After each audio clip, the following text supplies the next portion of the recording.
Selamat sejahtera, saya Agnes Kusinyan, pelajar tahun 1 Bachelor Science Biology dengan pendidikan kepujian. Hari ini saya akan membuat pembentangan dan refleksi kendiri tentang penempatan saya di SMK Datuk Penggawa Barat selama 2 minggu melalui kursus FCE 3804 pengalaman awal di sekolah. Sekolah ini ditubuhkan pada tahun 1959. Pada ketika itu, pelajar-pelajarnya ditumpangkan belajar di Government English School Pontian. Pada tahun 1965, pelajar dipindahkan ke sekolah yang ada sekarang, iaitu bangunan sekolah yang asalnya dirancangkan untuk sekolah lanjutan kampung. Nama sekolah ini diambil daripada geralan orang besar Johor, Datuk Abdul Samad Ibrahim, iaitu Datuk Penggawa Barat. Kini, sekolah ini diterajui oleh pengetua Puan Rosliza binti Rahmat dengan visi pendidikan berkualiti untuk melahirkan insan terdidik demi kesejahteraan negara. Misi sekolah pula ialah melestarikan sistem pendidikan yang berkualiti untuk membangun potensi individu bagi memenuhkan aspirasi negara.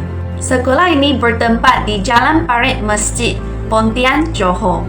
Dari segi infrastruktur sekolah, sekolah mempunyai dewan, padang, dataran, balai ikra, titian kasih, surau, kantin, taman lestari pendidikan khas, pusat sumber, makmal komputer, bilik kaunseling, bilik TS25, bilik galeri sejarah, asrama, makmal sains, bengkel RBT, bilik guru, koperasi, makmal teknomaker, bilik PPKI, tandas, bilik studio PSV, bilik TV PSS, bilik server dan sebagainya. Infrastruktur yang berkaitan dengan bidang biologi pula termasuk makmal biologi dan bilik penyediaan bahan radas. Selain itu, kawasan sekolah telah diceriahkan dengan pelbagai pokok bunga dan perhiasan. Terdapat juga mural-mural yang dilukis pada dinding sekolah. Terdapat 37 bilik darjah yang disediakan untuk belajar dari tingkatan 1 hingga tingkatan 5. Setiap bilik darjah dilengkapi dengan meja, kerusi, papan putih, tong sampah dan papan kenyataan. Sepanjang pemerhatian saya, terdapat beberapa kekuatan aktiviti PDPC yang saya perhatikan. Antaranya, guru memulakan kelas dengan ulang kaji untuk mengaktifkan pengetahuan sedia ada, menggunakan contoh kehidupan seharian dan memberikan peluang pelajar bertanya. Amali dilaksanakan secara berkumpulan dan guru hanya memantau, tidak melakukan bagi pihak pelajar. Ini menjadikan pelajar lebih berdikari. Namun, terdapat juga beberapa kelemahan. Contohnya, hanya separuh daripada pelajar memberi respon semasa perbincangan dan ramai yang pasif ketika sesi soal jawab. Ada juga pelajar yang lebih fokus menyiapkan laporan berbanding memahami konsep eksperimen. Antara cadangan penambahbaikan ialah penggunaan kaedah interaktif seperti Think, Pair, Share, mewujudkan sistem ganjaran untuk penyertaan dan menyediakan laporan berpandukan soalan supaya pelajar benar-benar faham konsep eksperimen. Guru menggunakan papan putih, komputer riba, LCD dan projektor sebagai ABM. BBM pula termasuk buku teks, buku rujukan dan modul. Dari sudut pedagogi, guru mengaitkan pengajaran dengan istilah asas, kisah sebenar serta bahasa yang mudah difahami, seperti menyampaikan pengetahuan umum kepada isi yang terperinci. Selain itu, guru juga mewujudkan suasana yang menyeronokkan di dalam bilik darjah. Aktiviti perbincangan berkumpulan dan pembentangan turut digunakan. Guru juga menyediakan rancangan pengajaran harian lengkap dengan refleksi selepas kelas.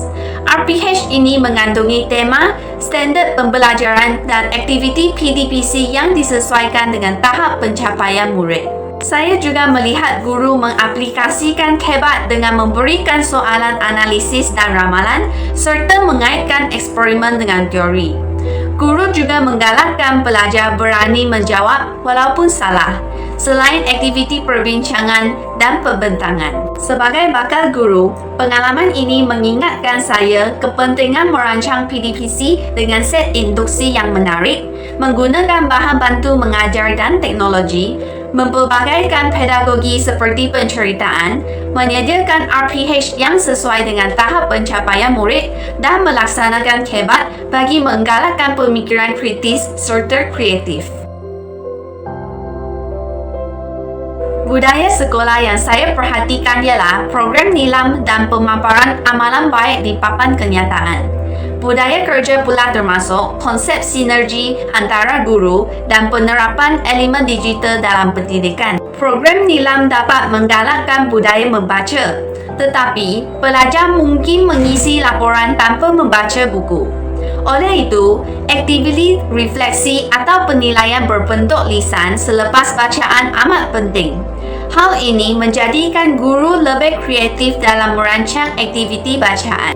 Sementara itu, pemaparan amalan baik mendorong pelajar berkelakuan positif. Bagi meningkatkan keberkesanannya, ganjaran perlu diberikan kepada pelajar yang tersenarai. Hal ini adalah penting untuk membantu guru membentuk sasiang murid. Budaya sinergi pula melatih guru untuk menjadi lebih bekerja sama antara satu sama lain, tetapi banyak masa dan tenaga diperlukan. Oleh itu, aktiviti berpasukan boleh dianjurkan secara berkala. Hal ini adalah penting dalam aspek komunikasi, kepimpinan dan kerja berpasukan. Malahan, penerapan elemen digital dalam pendidikan adalah lebih interaktif, tetapi fasiliti sekolah tidak mencukupi. Hal ini boleh diperkasakan atas sumbangan PIBG dan KPM. Pendigitalan ini menjadikan aktiviti PDPC lebih menarik selaras dengan keperluan abad ke-21. Secara keseluruhannya, PULSE memberikan saya pendedahan awal tentang realiti dunia pendidikan, terutamanya dari segi latar belakang sekolah, pemerhatian PDPC, budaya kerja dan budaya sekolah.